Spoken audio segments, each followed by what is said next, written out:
The Bible's an important book, but it's really long. Yeah, it's a collection of many books written over a long period of time, but altogether they tell one unified story. So, what's the story of the Bible? Well, it begins by introducing us to a beautiful mind, the author of all reality, a being called God. And he has the power to take the dark chaos of the uncreated world and bring about order and beauty and a garden full of life. And to crown this accomplishment, God appoints these creatures called humanity, Or in Hebrew, Adam. and they're made as God's image. Which means that they're commissioned to rule this beautiful world on God's behalf by harnessing all of its potential and creating even more beauty and order. This is a story about humans using their power to do meaningful, life-giving work. But the question is, how? Yeah, humanity now faces a choice that's represented by a fruit tree. So humans could partner with God and find freedom by trusting in his knowledge of good and evil.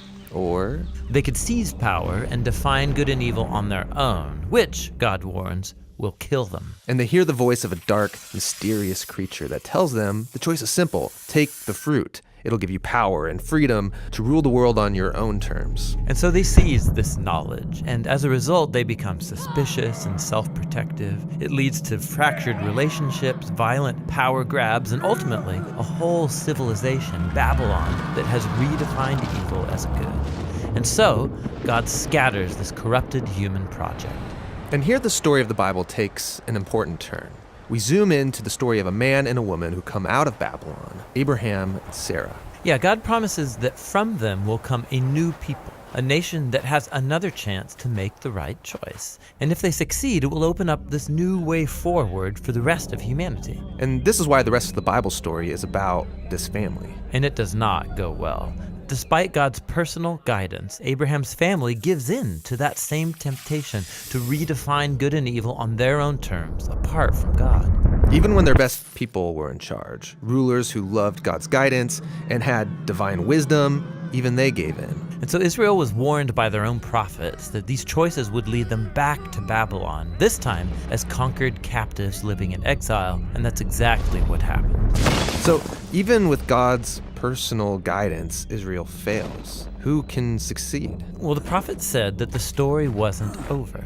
God's going to send a new leader to Israel to cover for their failures and to transform the people's hearts and minds so that they can make the right choice. And so the part of the Bible called the Old Testament ends, and these promises are left hanging. And then the biblical story continues into the New Testament. We're introduced to a man who comes from the line of Israel's kings, Jesus of Nazareth. And he said that he was bringing all these promises to their completion. He confronted that dark, mysterious evil that all humanity has given into and resisted its power. And then he announced that God had arrived to rule the world through himself. Jesus taught about God's definition of good and evil, and he said that real power is serving others. According to Jesus, it's people who love the poor and even love their enemies. These are the kinds of people who actually rule the world. And that's confusing, but also really beautiful. And so is the claim that the story goes on to make about Jesus, that he is God become human, to be for Israel and for all humanity what we could never be for ourselves. He came to take the consequences of our evil into himself, and his sacrificial love proved more powerful than evil, than even death itself. So now humanity's presented with a new choice. Represented by a new tree. Stick with the old way of being human, or venture into this new way. And in the story, those who choose the way of Jesus find themselves energized by God's own power. People who know that they are loved and forgiven by God can become people who love and forgive others in return. The Jesus movement quickly spread throughout the world, forming these new communities of people who follow the way of Jesus. But they faced problems. There was persecution from the outside by people in power, and inside there was confusion, even compromise. Yeah, because following Jesus is really hard. And so the movement's leaders, called apostles, they wrote letters to comfort and to challenge these communities to stay faithful to the difficult way of Jesus. And they're called to hope for the day when Jesus will come and change everything. And so the Bible ends by pointing to the future day, when all wrongs are made right, when evil is eradicated, heaven and earth are united, and humanity can rule the world together in the love and power of God.